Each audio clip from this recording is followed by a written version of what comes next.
¿Cómo están todos los miembros del grupo del régimen del espíritu? Es un gusto poder saludarlos en esta oportunidad y poder traer una información muy fresca con relación a la contextualización del fundamento escrito.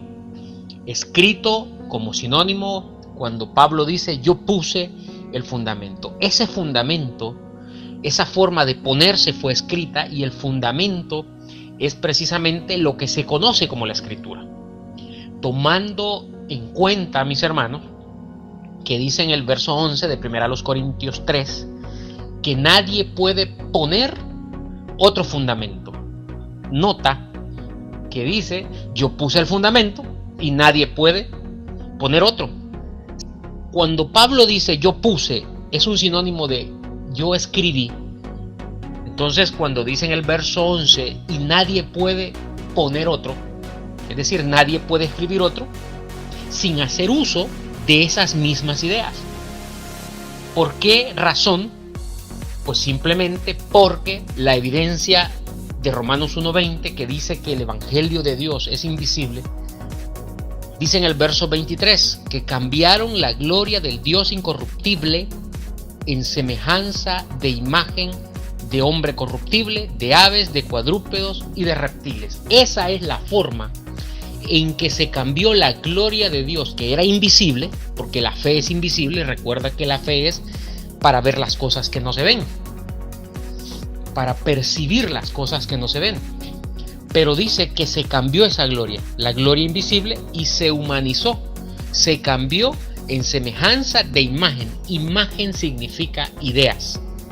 Dice de hombre corruptible y luego dice de aves, de cuadrúpedos y de reptiles. Cuando ahí se comete ese grave error de cambiar la gloria del Dios incorruptible y se corrompe de esa manera, entonces bajo ese contexto, cuando Pablo pone el fundamento, dice yo puse el fundamento, yo lo escribí, y nadie puede escribir, poner otro fundamento. Nadie puede hacerlo. No es que nadie quiera, todo mundo quiere, pero nadie puede. Pero tú tienes que notar cuál es el contexto específico del por qué nadie puede poner otro fundamento. Estamos hablando de 1 Corintios 3:11. En el verso 10 Pablo dice, conforme a la gracia de Dios que me ha sido dada. Ya tú sabes cómo se le dio la gracia. Eso está en 2 Corintios 12:4.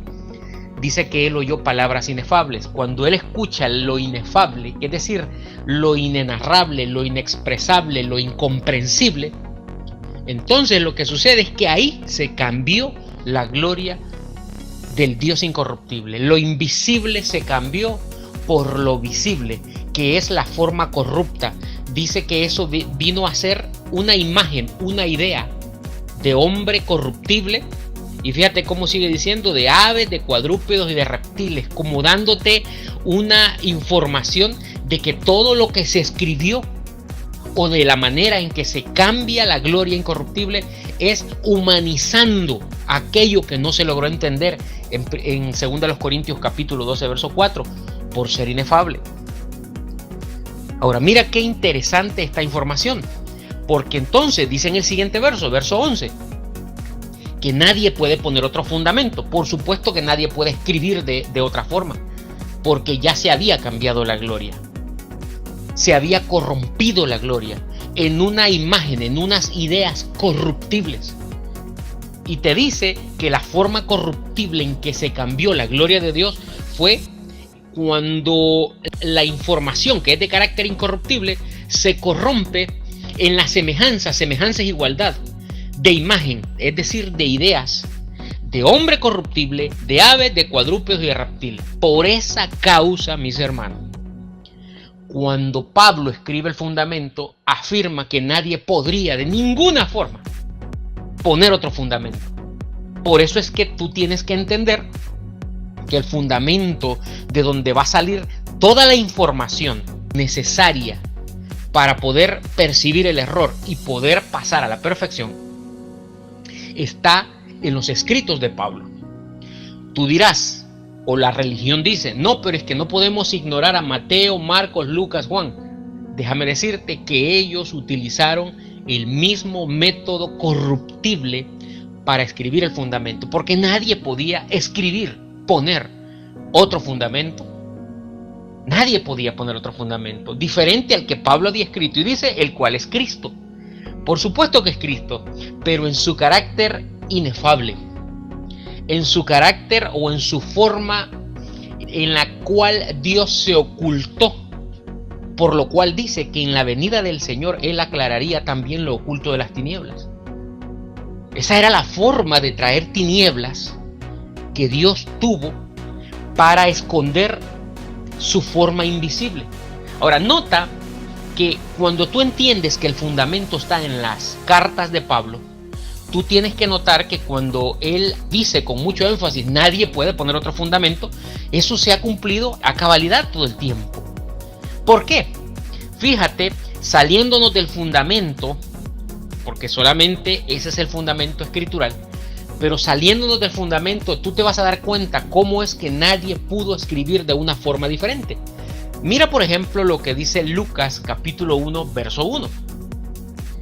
Dice, puesto que ya muchos han tratado de poner en orden la historia de las cosas. Y fíjate cómo dice, que entre nosotros han sido ciertísimas. Tú tienes que notar que si tú no abordas la escritura de una forma contextual, pero tú tienes que entender que el contexto tú lo puedes abordar de dos formas. La primera forma es un contexto histórico, y aquí es donde Lucas cayó. Y la segunda forma, que es la correcta, es el contexto lingüístico. ¿Por qué te digo esto? Bueno, un amigo me habla y me dice, oye, estuve viendo tu tema del uso correcto del contexto, pero tú no explicas cuál es el método que tú usas ahí. Entonces, por eso estoy grabando este tema, para dar cuál es el método que el régimen del espíritu utiliza para abordar lo escritural.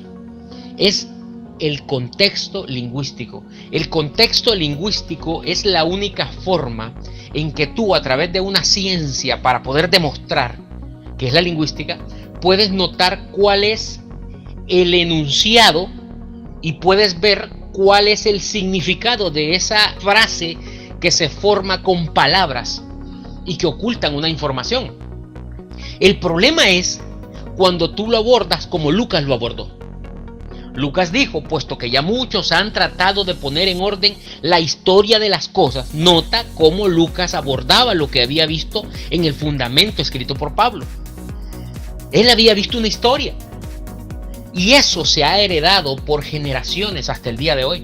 Todo mundo quiere entender el evangelio del espíritu, pero usando un contexto histórico tal como Lucas lo hizo. Y fíjate que Lucas dice que entre nosotros han sido ciertísimas. Pregúntate, ¿qué han sido ciertísimas? ¿Las cosas o la historia de las cosas? Nota cuál es ahí la premisa de esa información. Dice la historia de las cosas. Lucas dice que entre nosotros han sido ciertísimas. ¿Tú sabes lo que era ciertísimo cuando Lucas dice eso? Pues las historias, no las cosas. Las cosas nunca sucedieron, simplemente eran historias. Por eso dice que se cambió la gloria del Dios incorruptible en semejanza de imagen de hombres corruptibles, de aves, de cuadrúpedos y de reptiles, porque todos esos elementos se utilizan. Tú ves cómo se utiliza el Espíritu Santo, una paloma. Tú ves cómo se utiliza a Satanás como una serpiente. Tú ves los sacrificios que hacen. Todo eso, reptiles, cuadrúpedos, son los sacrificios. Esa es la forma corruptible. Y Lucas dice, bueno, ya muchos han tratado, pues ahora continúan tratando de hacerlo, de poner en orden la historia de las cosas, pero son historias. Y ese es el error, porque la historia es la forma en que se corrompió lo invisible. Y todos abordan desde un contexto histórico, y tú sabes lo que sucede, que no pueden hacerlo de otra forma. Y por eso es que no logran percibir el error escritural. Suscríbete a mi canal, suscríbete a Facebook también, en mi canal y en mi grupo llamados La Gracia y el Régimen del Espíritu, y espera un nuevo tema.